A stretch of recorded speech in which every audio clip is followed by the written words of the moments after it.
Agnyasya vignasya cha vishwamasti.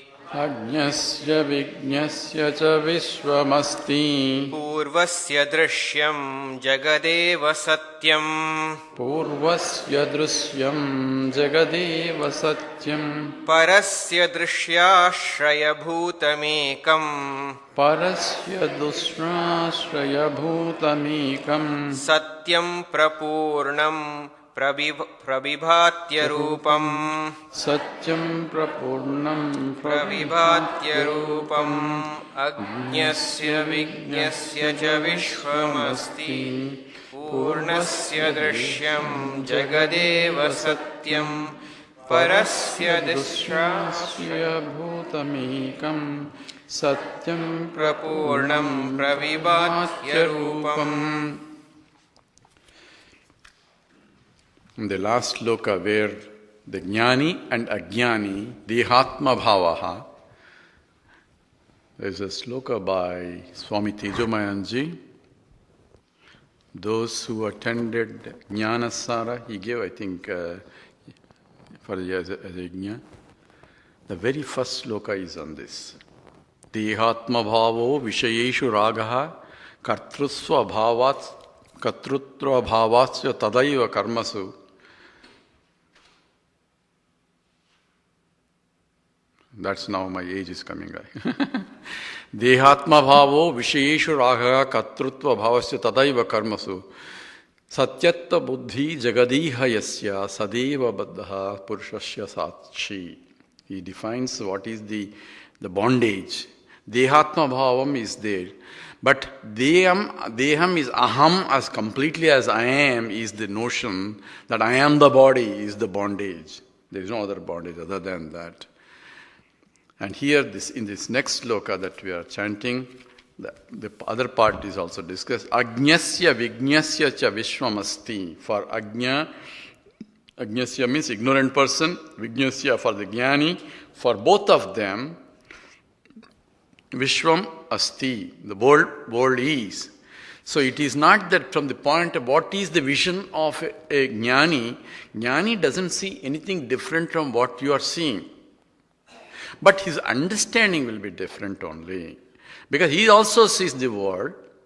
And therefore he is different, she is different. All differences that are associated with the world. Because the world is different. Each one is different. That's what the transaction is.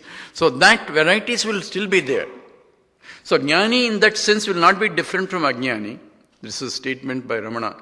But Ramana Maharshi students think differently also. So you have to be careful what a jnani does and what a ajnani means. He says jnani means he has gone. And everything is only, ajnani's point is only he is acting like, appears to be from the ajnani point, but jnani is not there. That's also valid, true, because jnani, from the understanding wise, but physically they think there is no more jnani.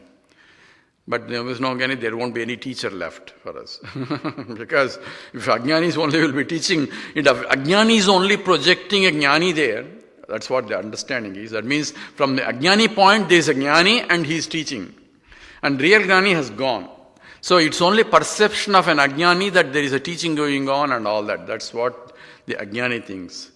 But if that is the case, if ajnani is going to project a jnani there and teaching also, what he can project? His ajnanam only he will project. So there is not that way. Ajnani, knowledge, all that is there. And thank God they are there, because that's how we are able to get benefit of the jnanis. And there won't be any Vedas or Vedantas and teachers and including any of that. What it is, his understanding is different. I do understand that fundamentally all particles are made of electrons, protons and neutrons. Right? Everyone, now we understand those are fundamental particles. But still, I don't just say, hey, everything is electrons, protons and neutrons, and I don't have the lack of discrimination between tea versus coffee and mixture versus non-mixture and food versus garbage. You think yes, everything is electrons, protons, neutrons only. Still, at a transactional level, food is food and garbage is garbage. Jnani doesn't get mixed up. So Swami Paramarthananda says, if you don't see any differences outside, it is not jnanam. It's better go and consult ophthalmologist. You may have cataract problem. It is not. So differences is part of the universe. That is the variety or vibhuti of the Lord. A jnani will see, this is all Lord's vibhuti. Beauty of the Lord expressed in so many ways. If you look at Gitanjali, Gitanjali is by Rabindranath Tagore, right? Some of this sanghas, he picturizes the beauty of the creation itself. That's why you got a Nobel Prize. But that will, if you can tune your mind to that and see the beauty there, that expresses so beautifully. And that remains one of the Gitanjali sloka. He says, O Lord, I am begging as a beggar on the street. I want this, and all that. And you came with so compassion, and I was waiting for you. You came, and you asked me what I can give it to you. You were begging from me. And I wanted to beg from you so that I can get a lot more things. So I looked all over in my bag and gave one small corn to you. I had a lot of it, but I didn't want to lose all that. I just gave you one small corn. You were happy. You left. And in the night, I didn't get anything from you. When I went and looked at this one, I found one gold corn only. All other corns are regular corns, but only one corn which is gold. I cried. I could have given all this corn to you. Why am I saying all this? You give, you get what you give. Don't think that it's yours. You came into this world with nothing, not even clothes. And I can guarantee that you're going to leave this world without taking anything. There are other people waiting for you to make sure that you don't take it with you. You came with nothing, you are going to leave this world with nothing, and you think, yes, this is mine, this is mine, this is mine. Nothing really belongs to you. What we offer is, this is yours, O Lord, but I am offering it to you because I have the notion that this is mine. What I am offering is not this. This is because it's only yours. The whole universe is yours only. And you don't need this. But what I am offering is only my misunderstanding that this is mine. That is what I am offering. That notion of ownership is what I am offering there.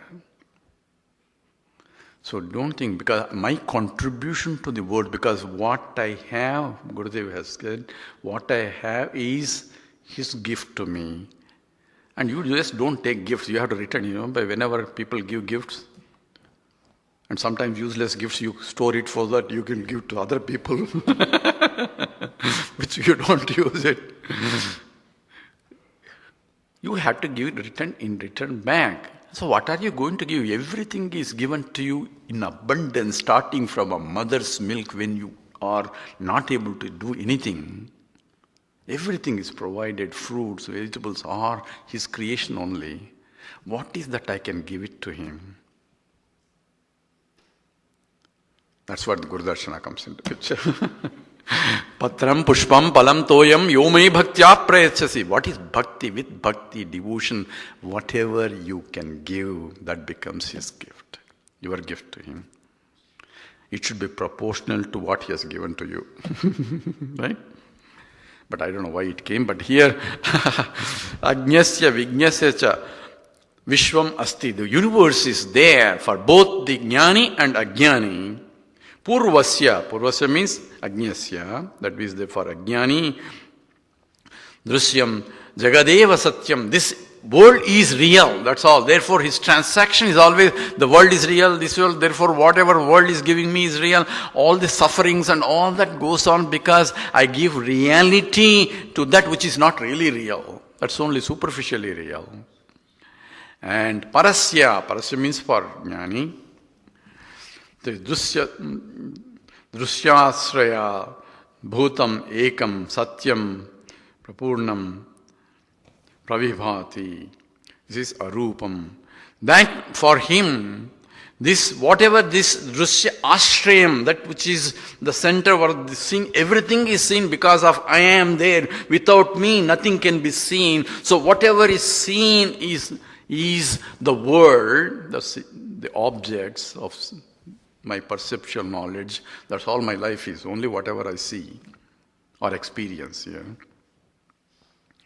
But I am, none of them, I am the ashrayam for all of them. The druk, the one that is the seer itself.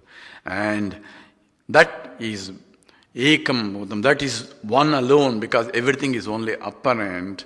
And that is the reality, that is Purnam, that is that Pravibhati, that shines everywhere, and that is formless, that means it is infiniteness, and that becomes his knowledge. So Jnani, what does he do? He has an understanding, that means he has a visa, essentially, in two fields. One, he can put a leg there in the Paramarthika Satyam. So what is Paramarthika Satyam? Means that absolute reality, I am the totality itself.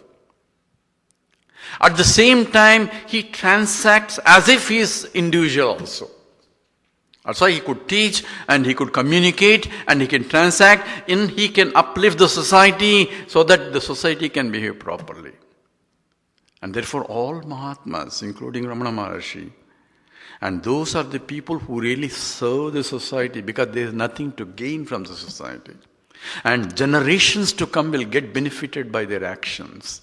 All other people says, I am serving, so I have been serving in my mission so long, what did it do to me? Say, if something has to do it to you, that means you are expecting something in return, that's not service. You are only transacting, right?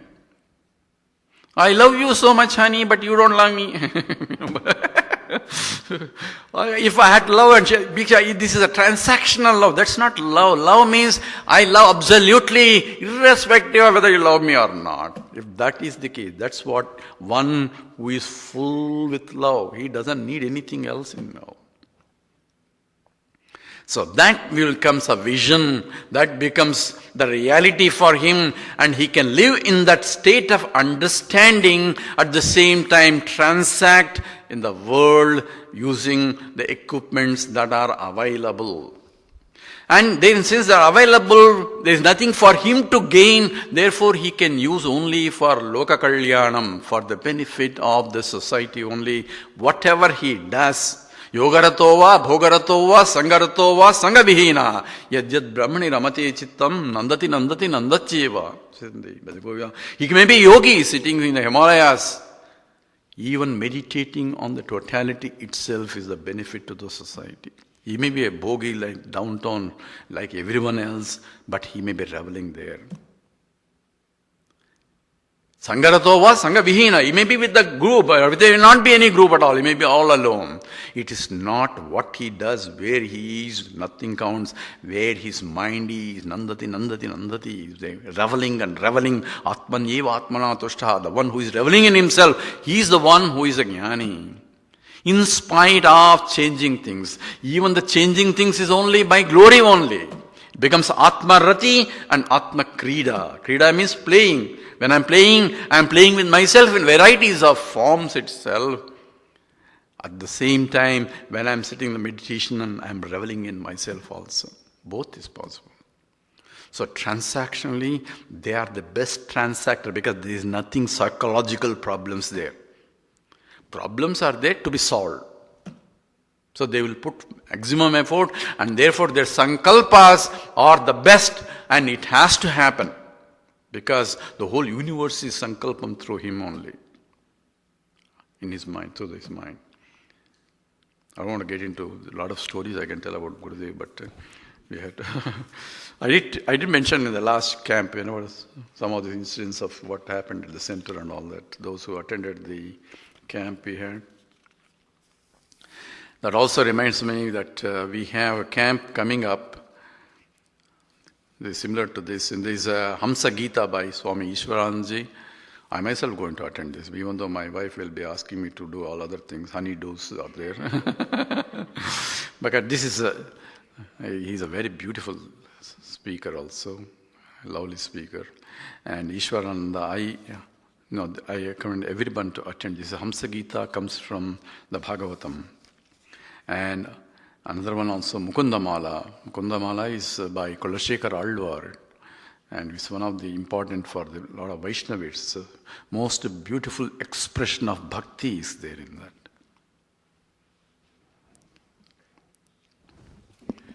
We'll talk about a little bit more when it comes again. But this is the vision of Jnani versus Ajnani. Let's go to the next. Vide prayatnasya cha kopi vadaha tayor dvayor moolam ajanatam syat janatam Vide prayatnasya cha moola vastu Sanjanatam naiva vidirnayatnaha Naha vide prayatnasya cha kopi vadaha Tayor dvayor moolam ajanatam syat Vide prayatnasya cha moola vastu Sanjanatam naiva vidirnayatnaha. This text is quite deep text. It may not be possible that I may cover all the slokas. Since you have not paid registration fee, there is no guarantee for me, right? I don't want to skip the essence of it because we need to understand it. Understanding to me is more important than covering a text. So if you understand even few slokas, not all the slokas, we have done our part best. Okay, so don't worry about finishing the text and all that. I'm not worried about it.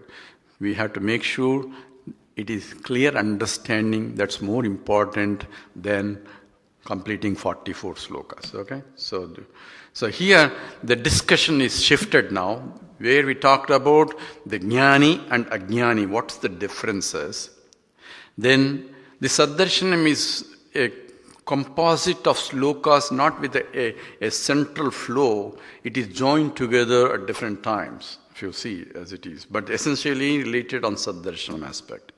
Now here he's asking the question, people have discussions about fate and free will.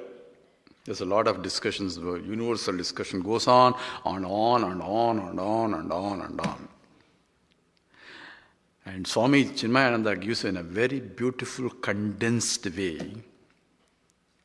What I have is prarabdha. What I do with what I have is purushartha. That's free will. So the whole cycle is what is prarabdha, what is fate. Here he called videhi, it's the first sentence.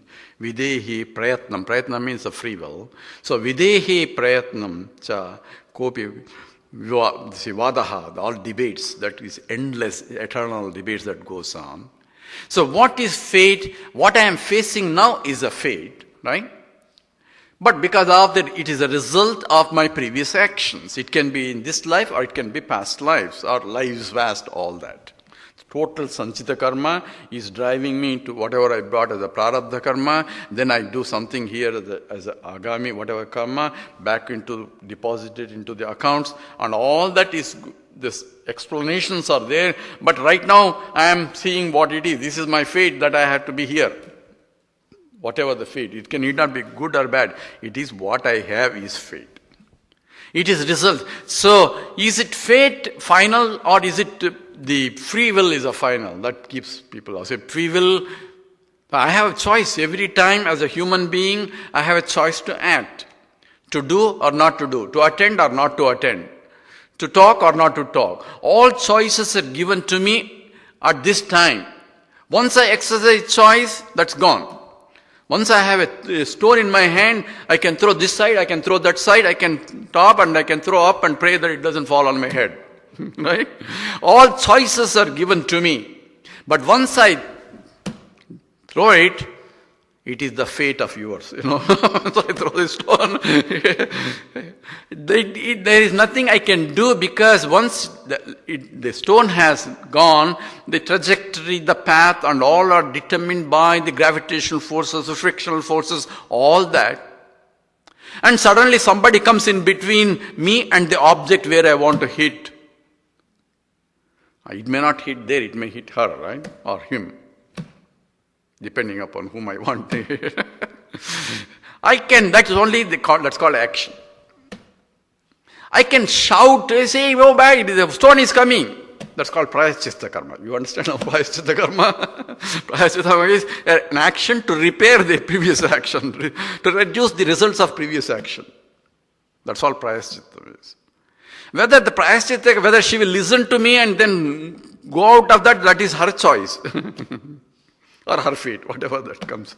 So every time that you see there is a fate and free will keep coming together, and what I have is always fate, what I do and then what I am going to get in the future is a past fate modified by present action, as far as human beings are concerned, because I have choice. So what is the original one, the first, what was that decided for me to bring? That was my fate. Why am I here? Because of my fate, right? My prarabdham got me here. Now I have free will. So what is the first one? People argue, oh, that's because all fate only. In fact, what you are going to do is determined by your fate. You think you have free will, but it's only because of fate. So other fellow says, no, what I had at that time was, I had a free will at that time. When I did at that time, in that, I had a free will. Therefore, I acted like that. Now it is fate. It has become an action. So I had the free will. So, but you had the free will because you are acting because of the fate of previous one. So where is the end?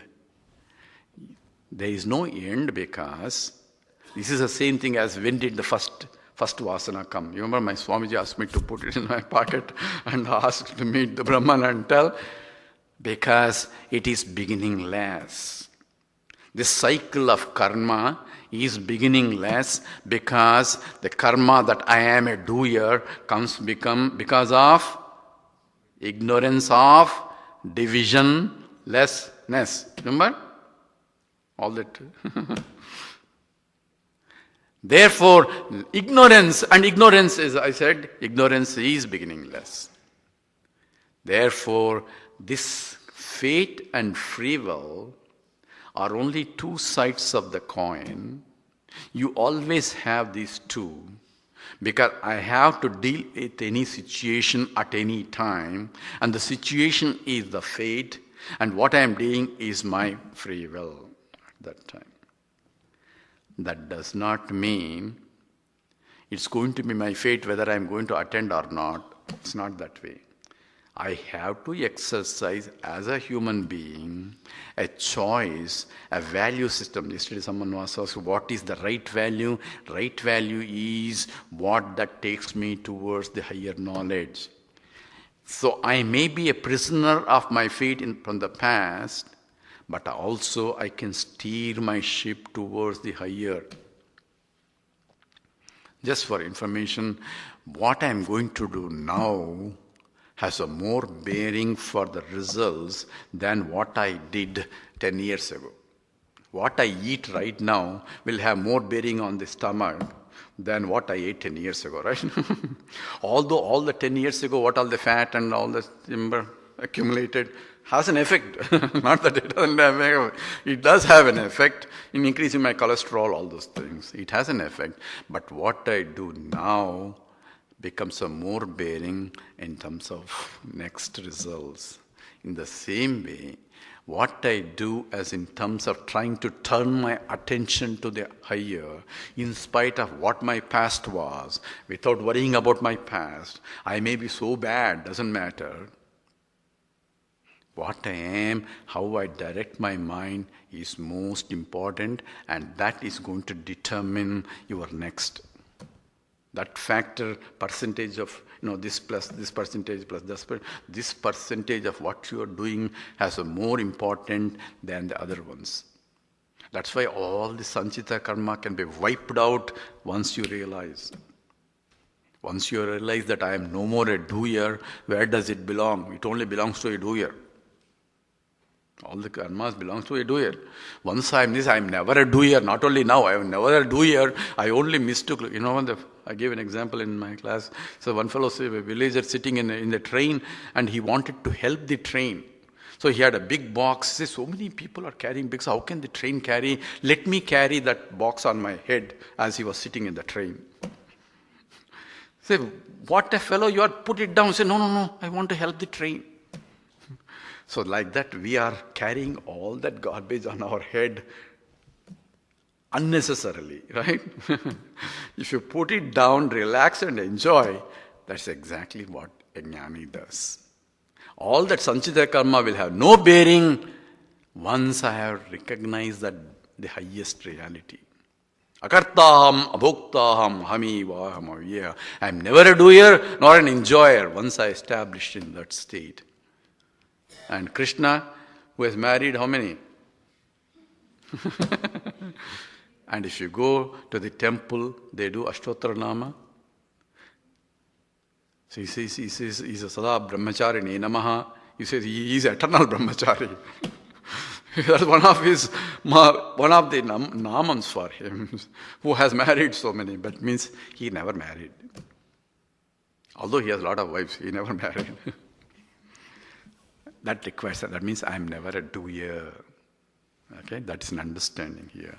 So vide prayatnasya kopi vadaha tayor dvayor moolam ajanatamsya. Only those who do not know the basis for both of them, the fate and the free will, there is a bottom line that I am there, that is the moolam, the adharam, the source. Without knowing that, all the discussions about this fate and free will is just useless discussion. So don't ever get involved into these useless discussions without being at least first pay attention to the bottom line. Because in America, everything wants to know bottom line, right? So bottom line is you are the bottom line.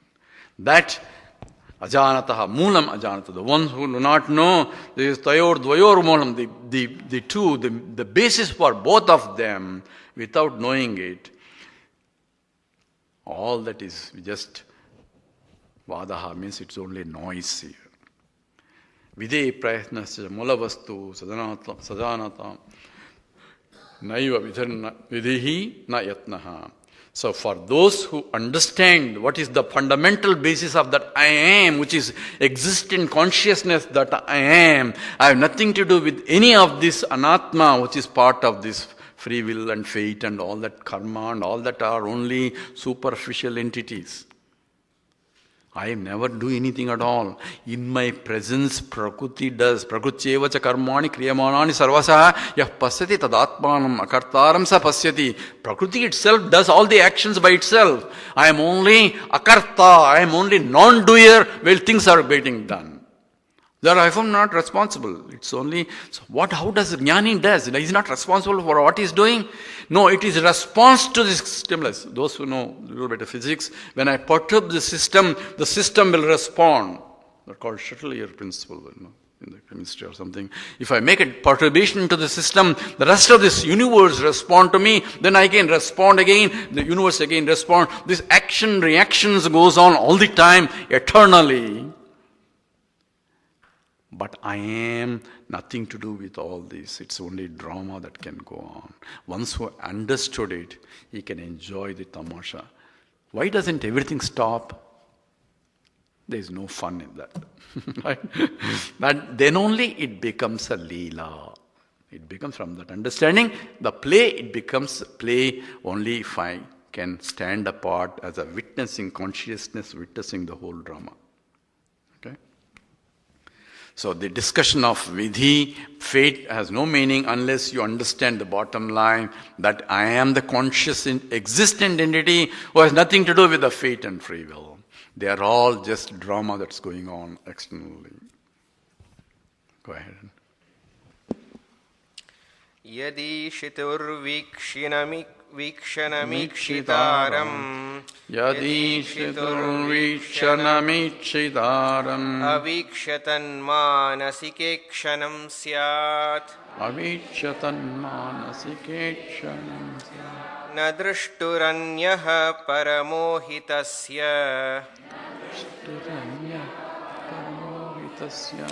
वीक्षा स्वमूले प्रविलीय निष्ठा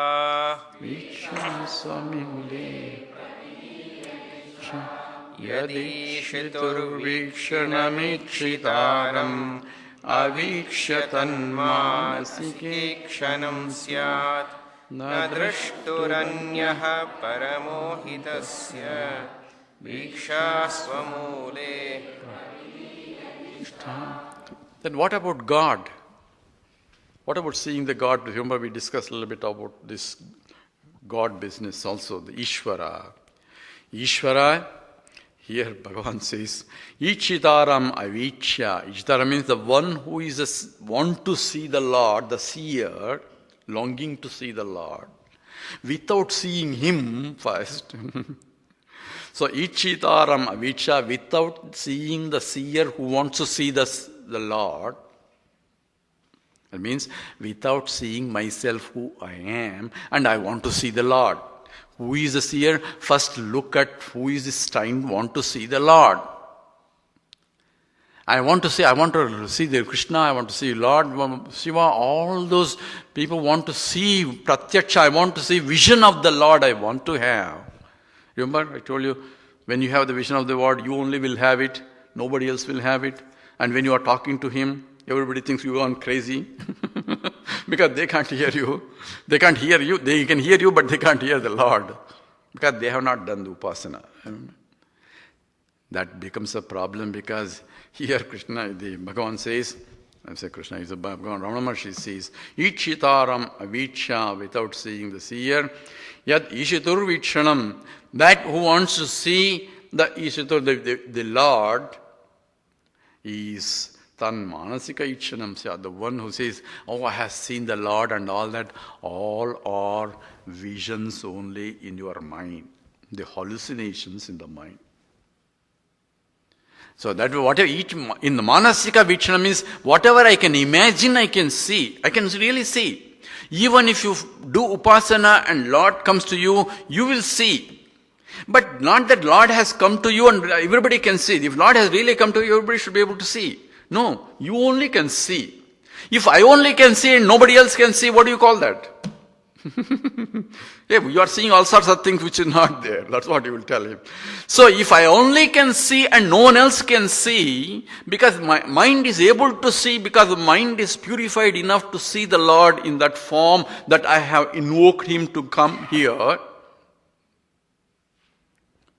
So here the Swamiji used to, Swami Santananda, he took this text. He told one fellow, Hanuman Bhakta, he had doing prayers to Hanuman every day, because Hanuman is very easy to please. So he was doing with all devotion to Hanuman Puja every day. Then he did so many years, nothing is happening. He wanted to see Hanuman. Nothing is happening. He says, this Hanuman is useless. Because I have been doing unless he doesn't even bother to me. And he didn't want to throw that Hanuman. So he put Hanuman in the corner. From now on, tomorrow onwards, I'm going to do puja on Shiva. Because he is Shiva, everybody says that very easy to please. Vishnu is very difficult. Shiva is very easy. So he brought... And Vishnu Bhaktas are even more difficult, looks like. So we put Hanuman further away and bring Shiva. And he was doing Shiva puja. And he was doing the agarbatti. And the smoke, the agarbatti smoke, it was going towards the Hanuman. So this man says, what is this? I'm doing Shiva puja and this man is getting the agarbatti is getting to this Hanuman. I don't want Hanuman to get, I want only Shiva to get, because Hanuman didn't do anything. So he took some cotton and tried to block the nose of Hanumanji so that he doesn't smell this agarbatti smell. Suddenly Hanuman came. Beta, what do you want? Hurry. You are coming here now. When I was doing puja so many years, you didn't come. Now I am even putting cotton so that you don't smell this. Now you are appearing. What is this? Sveta, until now, you thought I am only an idol there. Now you are seeing that I am real person there, and therefore you are putting a cotton. Now you have realized the reality of myself there. Now I can appear, because until then I am only an idol for you. I can see the Lord in the form once I assume He is really real and do the upasana. But what is real? What is the Mula Vastu? Unless I know the reality correctly, then I have not seen the reality too. Even if the Lord comes here out of compassion, He has to only teach me what is real. What that comes and goes cannot be real. That's only apparent. Whatever real has to remain all the time. And if He has come, He has to go. Whatever comes has to go. He cannot be with you all the time. Like even if He comes.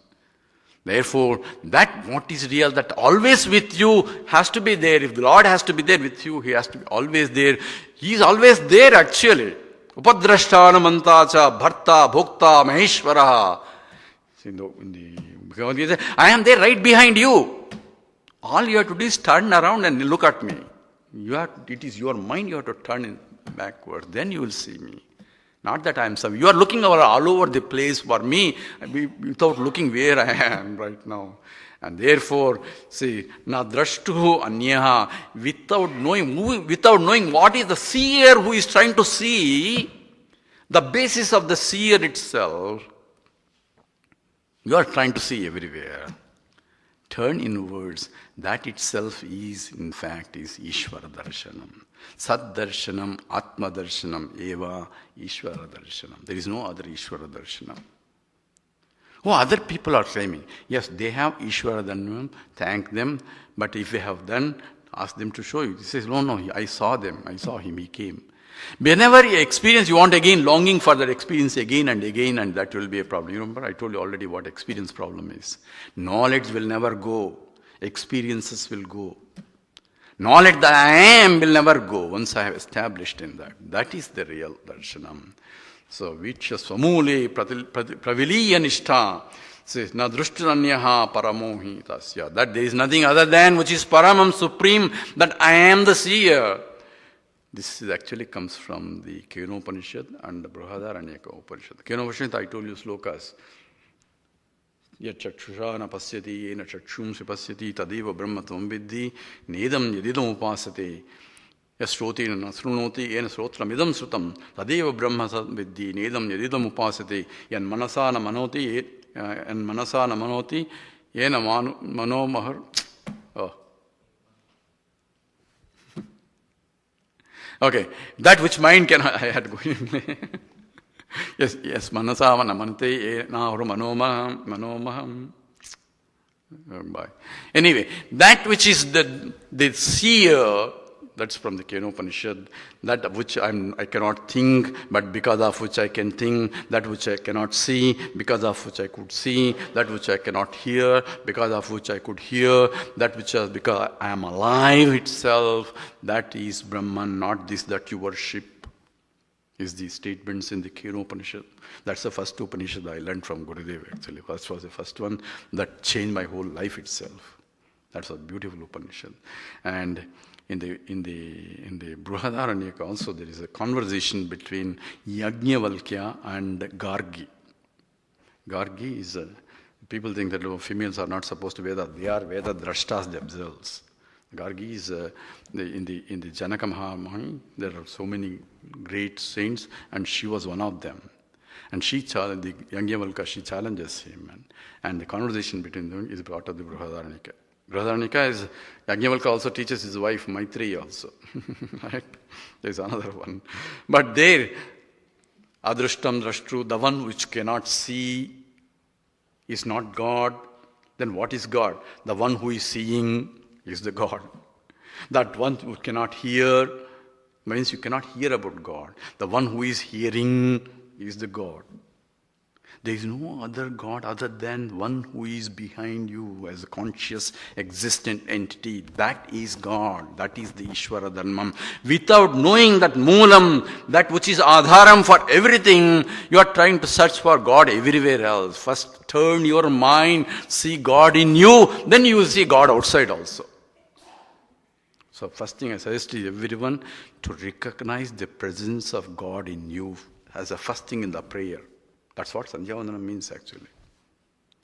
First thing, as soon as I get up, feel the presence of God in you. And feel the presence of God, everyone, including, remember that neighbor?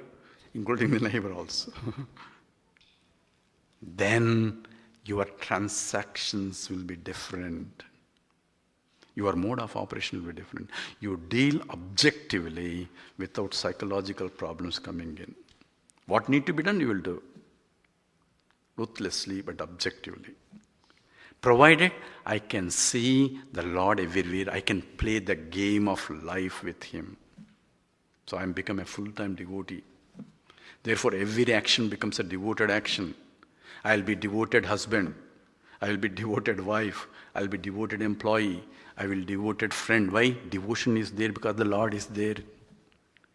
So actions will not change. In fact, I will do better actions that way, provided I recognize His presence everywhere. All the negative things will go away. So that's the beauty of Karma Yoga. That's what Karma Yoga really means. So looking at yourself is looking at the Lord. Yeah, go ahead. आत्मानमीक्षेत परं प्रपश्येत् आत्मानमीक्षेत परं प्रपश्येत् इत्यागमोक्ते सुलभो न भावः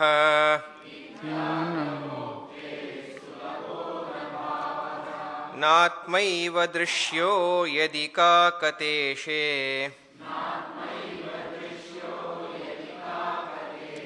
स्वयं तदन्नी भवनं तदीक्षा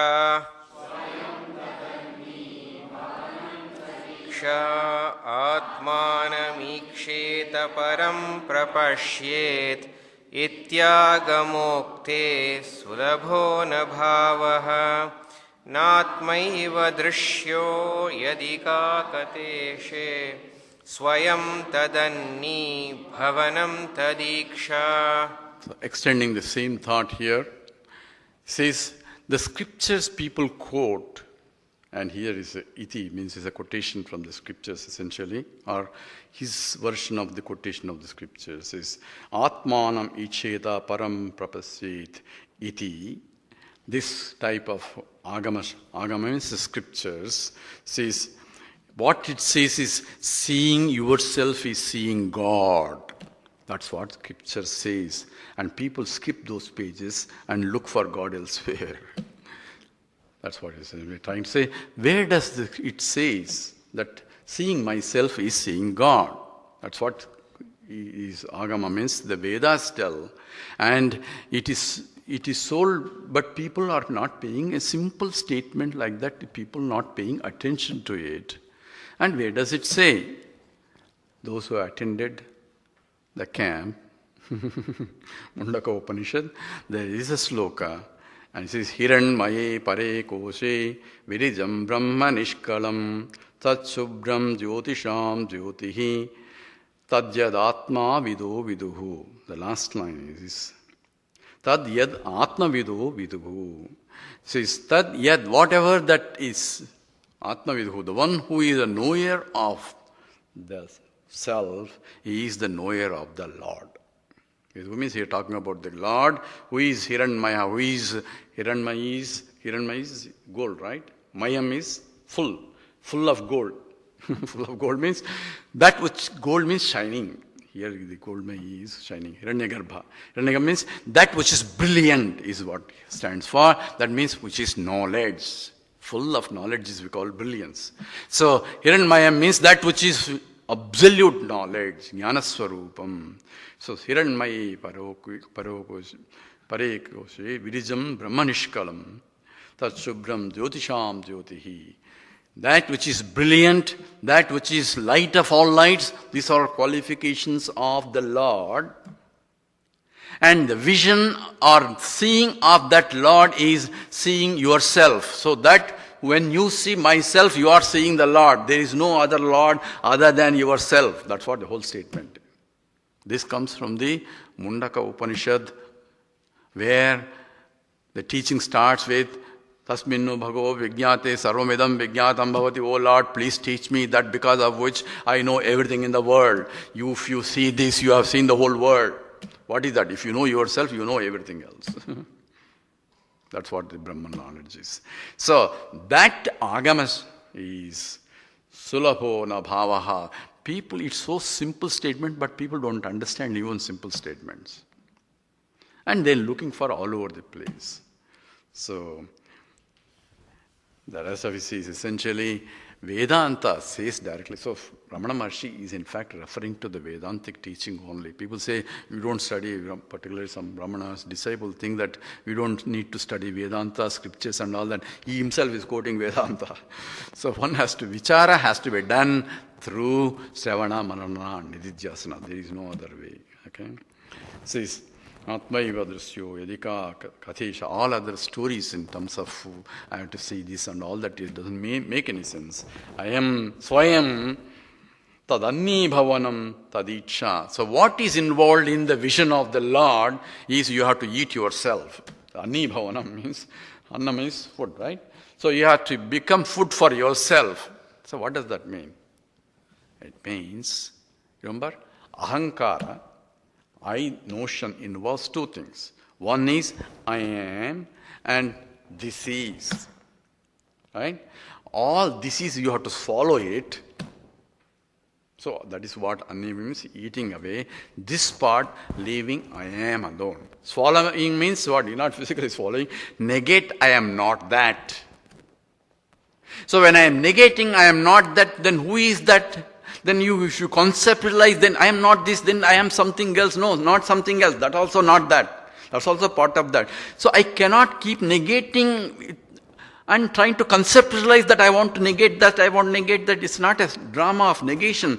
I have to reaffirm in the negation what is that I am negating in the negation process. Otherwise I will be just negating something. And again I will be conceptualizing something and negating that. And getting lost in that. So what I am negating is not that as that, negating the attributes of that contains. Remember, every vritti, that thought contains the attributes plus the substantive, the existence, plus the illumination part, all that is there. I am not that is that which keeps changing, I am not that. The changeless one, I am. So, in the rejection is not a rejection of negation or absolute rejection. I am only rejecting the validity of the reality to that I see there as I am. Follow? In all the thoughts, I am only, not only thoughts are coming, I am identifying myself with the thought, I am this. I am this, that's what ahankara means. I am plus this. I am body. Body is this. Whatever I can point out is this. That's what idam. So whatever I can point out is this, not I am not this means I am not that. What is this? This is vritti or thought that contains existence with attributes of this. Right? That's what this, every thought is nothing but existence plus attributes. Part thought is part, existence is a thought plus attributes of the part. Because part is out there, not in my mind otherwise. So when I say I have part thought, I am seeing the part, but the vritti is there in my mind. In that vritti I am superimposing the attributes of that are measured by the senses into that thought. So, when I say I am not this, I am only rejecting the superimposed attributes of idams. If that is and identifying that which is eternally present in all idams. That is existent and consciousness that I am. That's what rejection or means is. So the Anni Bhavana means I am swallowing, means I am negating what I am not. Those attributes do not belong to me. Attributes are gunas. Remember in the 14th chapter, all Prakriti has tamasic, rajasic, sattvic gunas are there. All, even sattvic gunas is also attributes. But I am Purushaha, different from the Prakriti that has gunas. Prakriti is what? Prakriti is Mayantu Prakritim Vidyat, Mainantu Maheshwaram. This is in the Svetasvatara Upanishad. It says Mayantu Prakriti. It's all nothing but Maya. And what is Maya? What is Yama Samaya? That which is not there but appears to be there is Maya. Maya is Prakriti, says the Parameshwara Sakti. That which makes one into many. That force that makes one into many is Maya. Because any transformation requires a force. Energetics of the people who know, there is a transformation in the energy process, what called delta G or free energy change. To give spontaneously, you need free energy, negative. I don't want to get into chemistry here, but the change in the energy of the system is what transformation is. Then how one become into many is Maya. Oh, I don't see Maya. Yes, you cannot see Maya, but you see the effects of one becoming into many. I don't see one becoming into many. Whenever you dream, one waking mind projecting into polarity of all idams are coming out, including one aham also there. All that one becoming into varieties is Maya. One gold becoming into varieties of ornaments, it's called transformationless transformation. In all physics, you have reversible transformation, irreversible transformations. This is a transformation. The way Vedanta has come to so beautiful. This is a transformationless transformation. There is no really transformation, yet there is transformation. Gold does not really become anything. Gold still remains a gold, but yet there is varieties and varieties of ornaments are there. That is Maya. Now you know what's Maya, right? And that is where we are, when we reject that Maya and ascertain, because Maya is not real, and take myself what is really real in these superficial things, that's only apparently real. Apparently real has a validity only in the transactional purposes. Like the carpet here, carpet is real at the transactional level. And if you really ask what is a carpet, I can keep on pulling each fiber, try to examine what is the carpet if I pull out, and says, where is the carpet? Says, there was a carpet, you destroyed it. You have made it into all a pile up of fibers now. There is no carpet, it's only pile up of fibers. The validity of the carpet is gone anymore. It's only fibers. So what is a fiber? Let me look at fiber, and if you keep looking at it, I'll see all molecules only coming out. Polymer molecule chains. And what is a molecule? I keep on. Every time it's only a relatively varied in the particular environment. Carpet is real to sit around and to wash and to clean up also. All those things are important for in its level of reality. So Vyavaharika Satyam, there is no problem.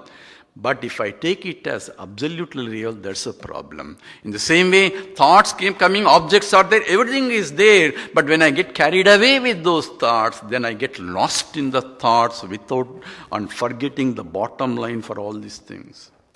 What is the bottom line? I am the one who is existing consciousness that is supporting all of those things too. That is the real vision too. So when the scripture says that the Atma Drishti is Paramatma Drishti, and even though it's a simplified statement, Tattvamasi and all that statements are coming in, we are not paying attention, we get carried away, and we just, of course, attend camps and read and all that and go back again. Unless we turn our attention, take this seriously to look exactly what really means. And this resolution of After eating away this, what remains is Tadani Bhavanam. After that is the realization of self, that I am. So in principle, what is realization is not to gain anything, not to go anywhere, not to accomplish anything, just getting rid of all the things that doesn't belong to you. Therefore, all superimpositions that are superimposing unnecessarily on our heads, we have to remove it and see what we are as they are. We are as all the time. Even Ajnana Kalayapi, I am Brahman only. Even when I am an ignorant person, I am really Brahman. But I do not know that I am Brahman. Only difference is that. And gaining that knowledge is the real understanding. Yeah, go ahead. धिये प्रकाशं परमो वितीर्य Dhiye prakasham paramo vitirya स्वयं धियोऽन्तः प्रविभाति गुप्तः प्रविभाति धियं परावर्त्य धियोऽन्तरेऽत्र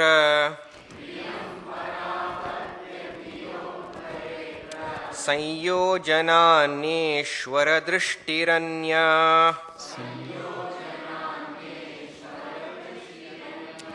धिये प्रकाशं परमो वितीर्य स्वयं धियोऽन्तः प्रविभाति गुप्तः धियं परावर्त्य धियोऽन्तरेऽत्र संयोजनान्येश्वरदृष्टि.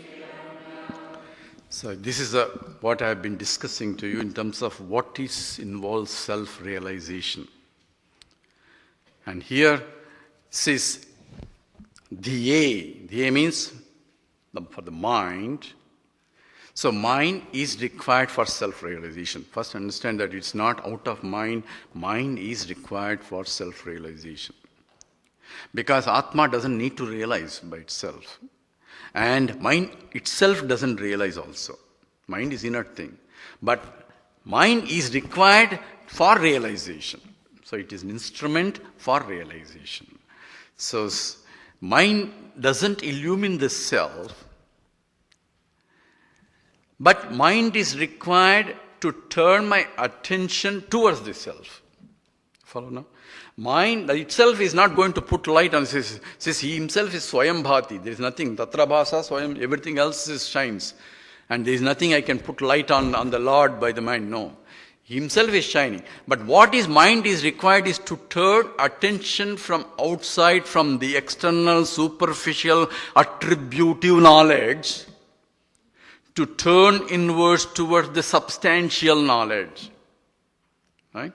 So mind is required to turn inwards to see, in order to see the truth behind every knowledge itself. I have knowledge of this, I have knowledge of this, I have knowledge itself. Everything is knowledge of, but what is that knowledge because of which I am knowledge of?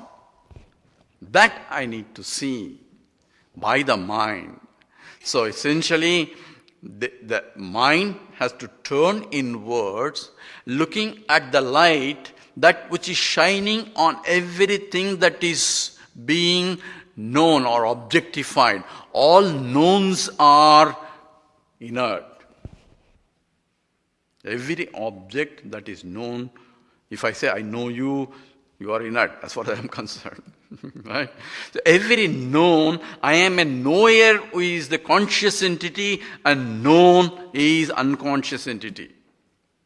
You are there, but what is there is only a thought in my mind. Remember, that is with all your attributes on my mind. So what I know is only attributive of what I think you are is what I know. I don't know what you are. People say, I understand you, we don't understand anybody else. What I know as you is what I attribute to knowledge that I have observed or gathered by understanding or misunderstanding, whatever I gathered and projected on the thought of what you are in my mind is what you are as I see. Right? Sentence may be complicated, but the statement is simple. So nobody knows, oh, you don't understand me. I mean, all those understand. Nobody will understand anybody else. Everybody is playing the game of life that I am understanding. I am understanding as I understand what you are, as I think what you are, not what you are. And you also do the same thing also. That's why all confusion and all this is because we don't transact with the realities anywhere. We transact with our apparent understanding of what you are, and hey, you did like that, and say, I didn't do like that, I was doing something else. Oh, this is what I understood. So that's your problem. So all misunderstandings are our understandings. The problem here is essentially in every understanding of the attributive knowledge is involved, plus there is other thing that shines for me to know that attributive knowledge. The consciousness is illumining as though those thoughts that are rising all the time, one after the other, and there is a continuously light that is projected all the time, and the thoughts are going one after the other. I'm getting carried away with those thoughts. Turn my attention, look at that, what is illumining each thought, because I cannot see this light. It's not an object for me to see the light. I can only see the reflected light that is coming out, just like I'm seeing reflected light from outside. I cannot see the sun. Look at the sun, my eyes will not go away, right? I cannot see the sun, but I can see the reflected light all over and say sun is shining all over. In the same way, I can see the reflected light from all the knowledges that are coming from every thought and a thought and a thought and a thought, and paying attention to the reflections that are coming from each thought and diving into that. He's going to tell in the next sloka, diving. That is self-knowledge. That is Ishvara Darshanam also. Now, how to see the light? How to see the sunlight? Can you please bring a torchlight for me so that I can see the light? I don't need a light to see the light. Because light is self-effulgent, it shines by itself, it is self-existing, self-effulgent, self-revealing also. So in the Atma Bodha, there's a sloka also where it says, the clouds are covering the sun. What is the sloka? Yeah, I can't hear it, but anyway. The clouds are covering the sun. Hey, I cannot see the sun. Why? Clouds are covering the sun. So I don't know whether the sun is there or not. Sun is not there, in fact, because I don't see him. How do you see the clouds? In the sunlight, of course. I am seeing the clouds in the presence of sunlight only, which covering the sun that I cannot see. So what should I do to see the sun? If the clouds move away, then I have to bring sun again. Sun shines by itself all the time, whether there are clouds or not clouds. I could even see the clouds because of the sun that I cannot see. Right? In fact, they come because of the sun only. The very clouds come because of the sun only. And that is the vision where it is self-shining, self-existing, self-effulgent, jyotir jyotihi. That's the light of all lights, because I can even see this light because of that light only. If that light is not there, you may be putting 100,000 watt bulb in front of me, I won't see it. If you're the dead body, there's nothing you can do. So that light which illumines even the darkness also, because when I go to pitch dark room, I'll say I can't see anything here. Right? That's what our statement. How do you know? Because it's too dark. How can you say that it's too dark? I can see what? That I cannot see. So, andho anandho bhavati. A blind man is no more blind there. Because, says, sir, I am born blind, I cannot see anything.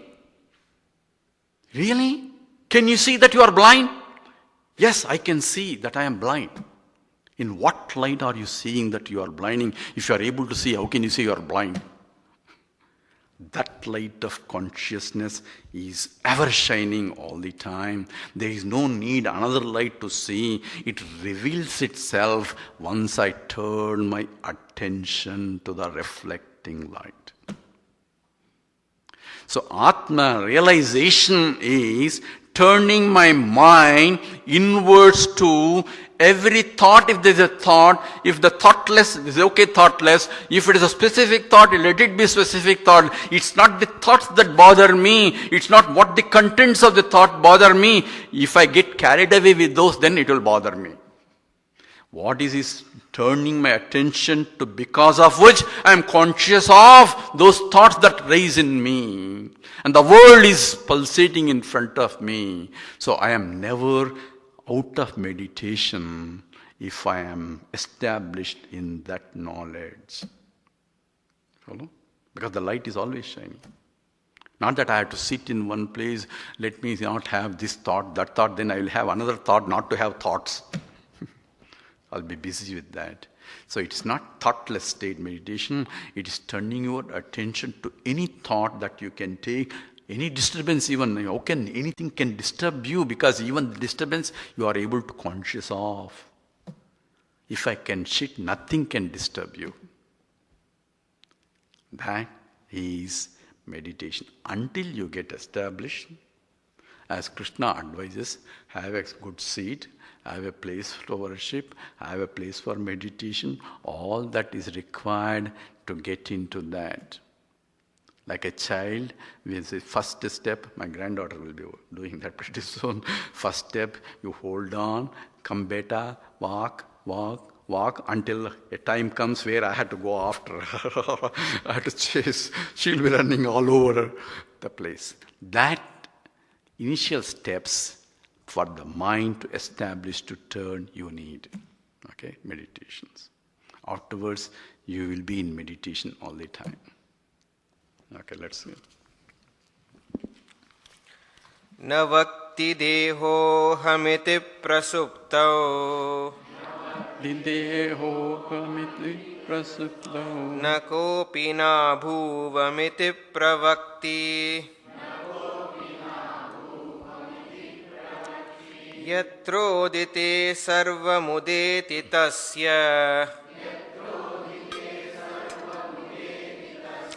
दियाहमः शोधय जन्मदेशम्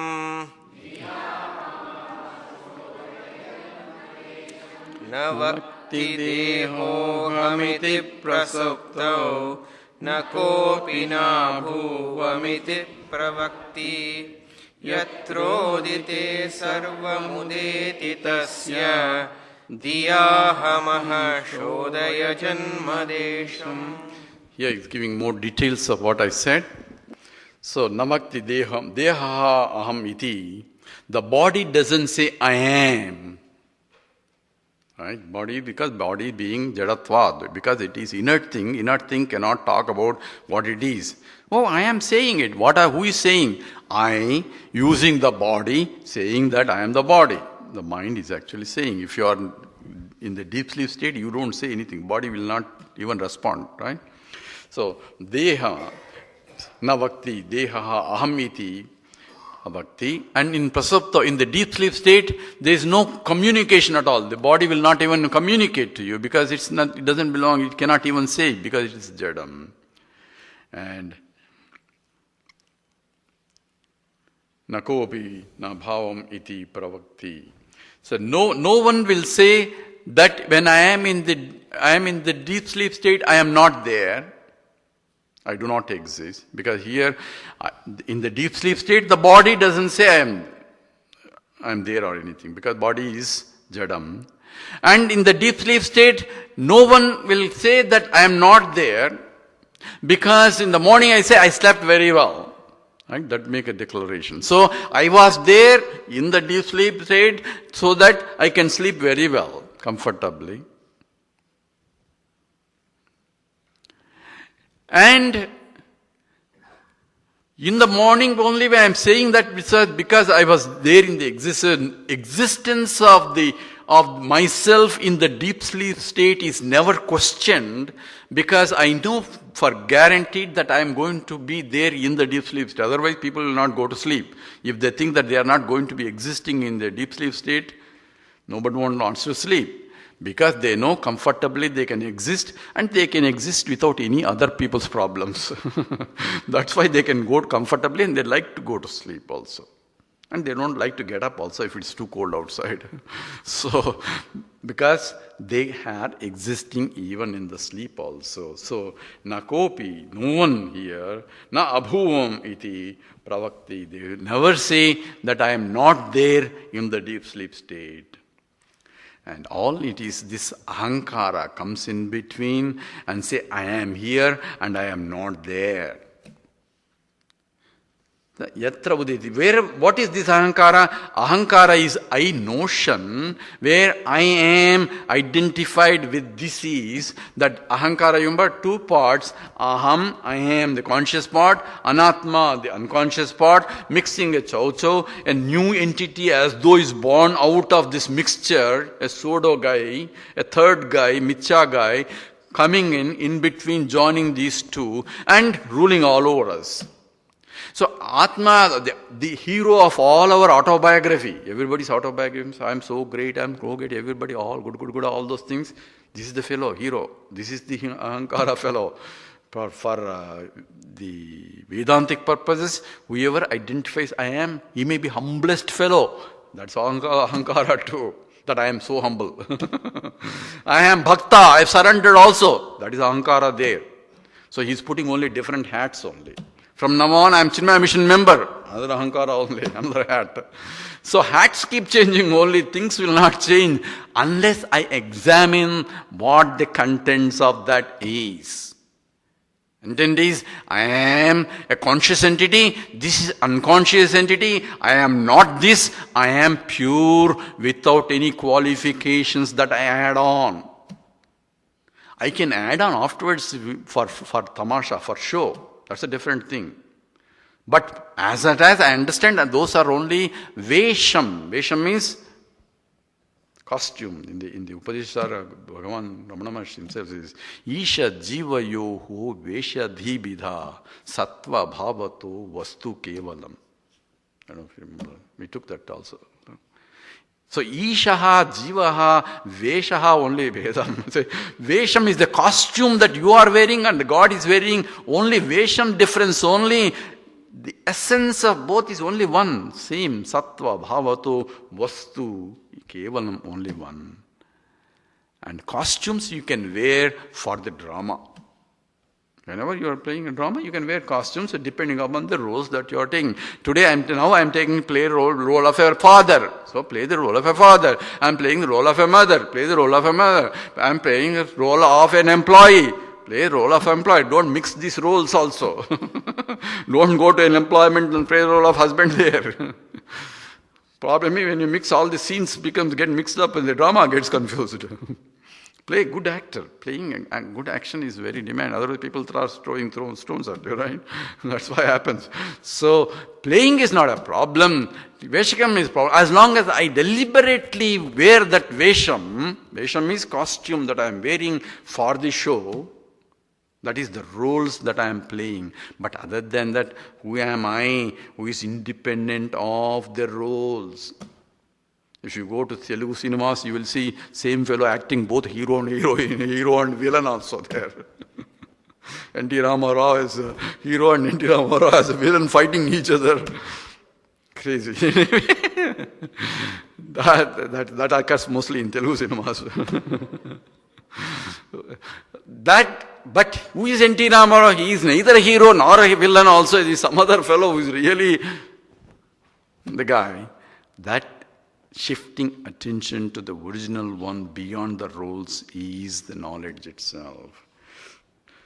So, yatra udeti sarvam. When I as ahankara gets up, all other world comes in. When the first person comes, the second person, third person, everybody comes. When I shift my attention to the very moolam, the substantive, the very source from which the first, second, third persons are coming, when the first person comes, everything else is coming. So where is the first person coming from? From the mixture of this Atma and Anatma, and I am not Anatma, but I am the Atma itself, because I am the start.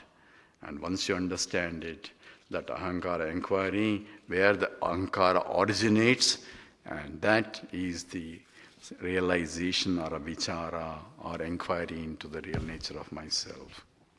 Go ahead.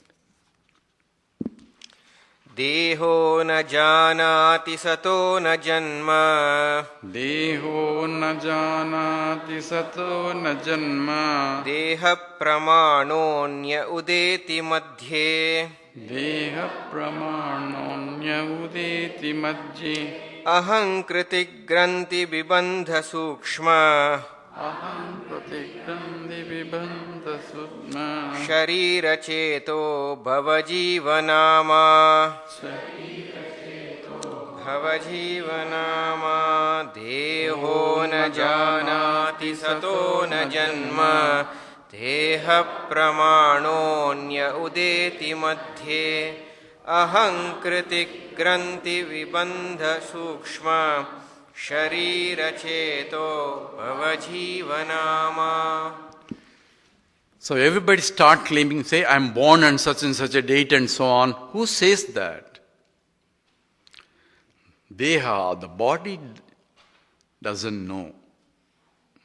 Deha na janati. It says, the body is being inert, it cannot do anything.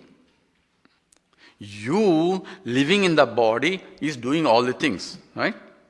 So body itself is, when you leave this body, it will be that matter there, nothing happens. Somebody has to burn it, otherwise it will start sinking. Bharya bibhyati. Even the wife also becomes a problem. Here in this case, police will come and take it out to make sure they give it. No, they will wait until you remove the body. And Sadaha, the truth, the existence has no birth also. If it has a birth, then we ask what was there before it was born. If something was there or is there before, that means there was existence, something else was existing before this existence came. That existence exists, and that existence only we are talking about. So, na udeti na astameti, neither it's born nor it can end.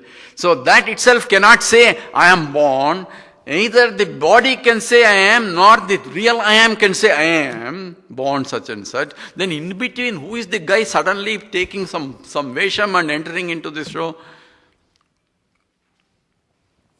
Swami Chinmayananda had a very, very beautiful example. So one child, he was at home, and the daughter was giving, he gave a son, but I'm changing it, daughter for something. Daughter was giving, bothering him, why daddy, why this, and he has some work to do. So he wanted to keep her engaged. So he took some newspaper and cut it into different pieces and say, hey, this is a puzzle, why don't you assemble it? Then cut it into a lot of pieces and make assemble. I thought it will take some time so that he can concentrate on his work. So, and this girl is a smart girl. She assembled so quickly and brought it. Daddy, I'm ready. Says, you did, how could you do? He was so happy that one side he was happy that his daughter is so brilliant that she could assemble so quickly. Other side, of course, he's worried about his work that need to be finished. Says, how could you do it so fast? It's very simple, Daddy. You cut it one side, but the other side of the paper, there is the photo of this Aishwarya Rai. I know her nook and corner. So, I know everything about Aishwarya Rai because I see every time, all the time, only that my idol is that. So, I just turned the other side, assembled Aishwarya Rai quickly, and if you turn this side, this is your puzzle. One side is our ahankara, other side is the world. One side is both sides of the coin come together. So when I try to inquire what is ahankara, even the other side also disappears. When ahankara, so when I notion goes away, you and he also notions also drop automatically. For find out who that I is before you try to inquire everything else. And that ahankara itself is mixture, remember, all the two of things, where this is a pseudo entity who has no validity by himself. When you try to inquire his validity, himself disappears. What is there is the entity I am, and all this not I am. Reject what I am not, establish yourself what you are. That is the essence of Vedanta. So deho na janati satam janma deha pramanosya udeti madhye. Madhye in between is arising as if I am of the limited by this body. Pramana, this much of is me. And ahankruti, this ahankara, says grandhi, it is like a knot. It's a knot, is a very naughty thing. That's why it's called a knot. And why it is a knot? It is joining two things. That's why it's a knot. When you join two things, you need a knot, right? And one side is Atma, another side Anatma, are joined together, and this joined together ages and ages ago. Punarapi Jaranam, Punarapi Maranam says the lives and lives. So this rusted. Knot is so rusted, it's not easy to dismantle this one. That's why it is not. Actually, the word comes from the Mundaka Upanishad that Swamiji took. That's where the Grandhi comes. It says, so it is such a naughty thing, and it occurs in. So this is because of any fugitive, the soda guys, the cheaters, right? They are the cheaters who they always wear different vesham everywhere. So this guy takes all sorts of costumes in every time so that he cannot be detected very easily. So he is having a lot of names also. In every name he puts a different name. So he gives you different names here. Ahankruti, Grandhi, Vibandha, it's a real bondage itself because it's ingrued in it. And Sukshma Sariram, the first name it's called is, this is same as Sukshma Sariram. The subtle body contains the four aspects of it, the mind, the intellect, ahankara is there as a part of the subtle body. Aham means I notion, I am this is a notion in the mind only. That's why it travels with the mind everywhere, all the lokas and everywhere it will be traveling around. And that's called, he calls it the Sukshma Sariram. Chetaha as a mind itself, that's another name. Bhava, Bhubhav, that which becomes all sorts of things. All the suffering, everything that is the Bhavasagaram, we call it. The one, please take me out of this, the samsara sagaram. That's what is the ahankara part. Jiva is that as I am the individual. And all these things, nama, it says different names it occupies depending upon the situations, but this is the pseudo guy. There is no way you can fight with the pseudo guys. All you have to do is inquire into the validity of the pseudo guy. Ramana Maharshi himself gives an example. In India we have a marriage, Kalyana Mandapams. And one fellow is a notorious guy. He goes into the every marriage and enjoys there. So he goes around and moves around in the marriage, and the bride party thinks that this fellow is from the other party. Other party thinks this fellow is from the bride party. Neither he belongs to this party, nor belongs to other party. And he even says, hey, bring Stefan, all. He orders everybody and enjoys every marriage all going around. But he has no validity of neither of the party. Only when both of them together and inquire, hey, who are you? Do you belong to this party or that party? So let me go to bathroom, I'll come back. So he will never come back. So that is essentially the ahankar grandhis. Very subtle. Sukshma Sariram means it is very subtle. Therefore, it is very subtle to get rid of also. So that one has to be careful. I'm waiting for a signal, so don't worry about it. Okay, let's go. Next one. Rupodbhavo rupatati pratishto. Rupodbhavo rupatati pratishto. Rupashano dhutagrihita rupaha. Rupashano dhutagrihita rupaha. Swayam virupaha swavicharakale. Virupaha swavicharakale. Davatyahankara pishasha eshaha. धावत्यहङ्कारपिशाच एषः रूपोद्भवो रूपततिप्रतिष्ठो रूपाशनो धूतगृहीतरूपः स्वयं विरूपः स्वविचारकाले धावत्यहङ्कारपिशाच एषः. Bhagavan calls this ahankara as a pisacha. Pisacha means a ghost. Ghost has no validity unless you are afraid of the ghost, right? You are seeing all sorts of things, there is a ghost. But actually it is a post there. But you project a ghost there. So this analogy is used in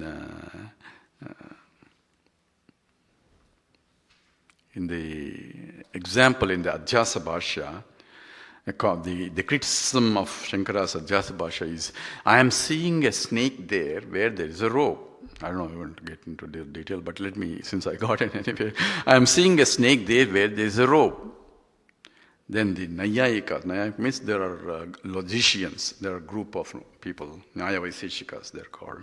They come into picture, sir, you are seeing the snake. Was it a real snake or a false snake? Of course, it's a rope, that's why it's false. But you must have seen a real snake before for you to see false snake here. So there must be a real snake somewhere that you saw before that you are projecting here. So if you are using this analogy, if you say the world is false, there must be a real world somewhere else that you have seen and projecting here. So why do you say there must be some real world there? No. Shankara says not necessary. Even the other snake also false snake. Need not be real snake, the other snake also false snake. But even the false snake should have real. How can you have? There should be some real snake in the beginning, first time. There should be real snake. No, that false snake was based on another false snake. Child will see. Movie you can see snakes going there. There's not real snake. It's only light, right on the TV. If it's a real snake, you won't be in the house. You will get rid of the TV. So it's only.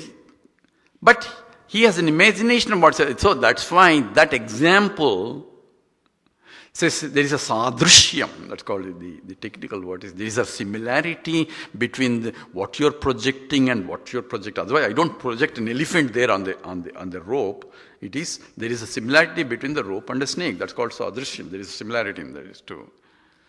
And therefore, there must have been object with that attributes. And without going into a lot of details of this projection business or how errors arise. But suppose I see a ghost where there is a post. Not that there is a real ghost somewhere. I have heard stories of ghosts. Remember there's a Gasper or Gapper, or the children use watch Good Ghosts. I mean, those are there's not real ghost story. It is some ghost that you project as a picture and then project it, and then that becomes a story itself. So I can project a false one like a ghost, which is not really real, has no basis of reality. Still I can project it and it can frighten me also. Ghost, which is never there any time, can be there right now there and cause me problems, right?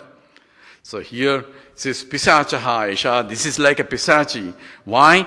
It is always changing multitude of times. Rupam, every vesham he is wearing, every time it's changing. I am a father, I am a mother, I am this, I am that. All roles that you are playing all the time. But you take, I am that only suffer the roles problem as my problem all the time. It says, Rupodbhavo, Rupam Tati Pratishtha, Rupasana. It keeps on eating on the Rupam. It survives on Rupam. And that ignorance itself, it is surviving. Who is feeding? Because I don't know what is real, therefore I keep on projecting. If I don't know that it is really a post, I can see all sorts of ghosts there frightening me all the time until I see the reality that it is only a post, not a ghost. Then there is no more ghost. Once I see, if I'm projecting, then I may have a different problem. So until I see the reality behind that what I am seeing, then I get carried away what I am seeing and get frightened, because this is the one that keeps changing its roles all the time. From the childhood on, all the way to the death, you are changing all the time the roles continuously without even noticing. You are a student, you are this, every role that you are playing in every scene, if you can imagine yourself, stand apart and look at the role that you are playing, you solve the problem there. You can play, roles have no problem. You can play the role with the knowledge that you are playing a role. If you don't have the knowledge that you are playing a role but get carried away with the role, then you have a role's problems become your problem. So, you have a problem as a wife, or your problem as a husband, your problem as a daughter, your problem as a son, your problem, all problems of the roles become your problem when you identify myself. I am that particular role only, not the actor that is playing these different roles at all. The ignorance of my true nature makes the whole problem real problem. I do not have any problem to start with, but I make a problem out of it, and that becomes a problem only. If I understand the essence of this clearly, so it says, if I try to inquire the validity of this guy who is falsifying all the time, which is nothing but the mithya, sudden mixing of these things and coming with these different veshams, if I strip out all the veshams that he is wearing, which is veshams is attributes that he is carrying all the time in every scene, if I strip out everything else, look at him, who is this guy? Catch hold of him, the fellow will run away, leaving. That means fellow means all these strips out that you are carrying, because he has no validity. He is only living on the guy, that other guy who is saying that I am belong to this guy, this party or that party, and enjoying every marriage. But he has no validity of, he doesn't belong to any one of them. If you catch hold of him, he will run away. He will go to bathroom, right? So he will run away from this scene. Same way, if I try to catch hold of this, there is no validity of it at all. And what remains is that which is beyond all the rules. That is the absolute truth. So other one is only Pisacham. But Pisacham has a substantive. So with that, we will stop. We are getting a signal that the food is ready.